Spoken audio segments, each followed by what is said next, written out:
আজকে একদম সোজা রান্না করতে করতে আপনাদের সঙ্গে দেখা, তাও ছোটো মাছের সঙ্গে। একটু ছোটো মাছ বানিয়েছি, অনেকটা দিন আগেই কিন্তু ছোটো মাছটা এনেছে, কিন্তু ওই যে মাঝখান দিয়ে একাদশী পড়েছে, তারপর বৃহস্পতিবার গেলে সেগুলো রান্নাটা করতে পারিনি। আর ছোটো মাছ বেশি দিন ফ্রিজার থাকলেও ভালো লাগে না।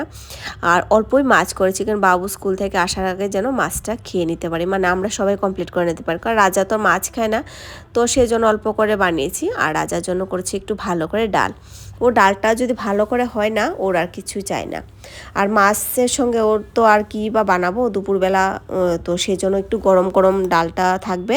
আর আসলে একটু ওকে ভাত খাইয়ে তারপর টিউশনে পাঠাবো। তো ডালটা আমাদের ঘরে প্রচুর পরিমাণে আনাও হয়, আমি রান্নাও করি প্রচুর পরিমাণে। আর রান্নাটা কিন্তু আমি একই ইসেতে করি না, একই রকমভাবে করি না, মানে ওর জন্য না বিভিন্নভাবে রান্নাটা করতে হয়। তো সেই জন্য এটা ছিলকাওয়ালা মুসুরি ডাল আর ফুলকপি, গাজর আর একটু ছোটো ছোটো করে আলু দিয়ে এই ডালটা বানিয়েছি। ভালো লাগে এই ডালটা, এমনিতেও খুব স্বাদ।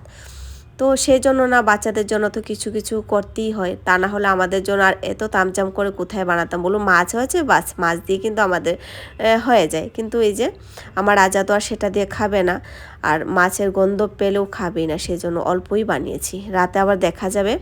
আর গতকাল এদিকে এনেছে আমলা, তো মালিক যখন এগুলো ধুইয়ে কেটে বেটে রোদ্রে দিয়েছে, তো তার তো একটু কৈফিয়ত নেবেই, শুকিয়েছে ভালো হয়েছে কিনা।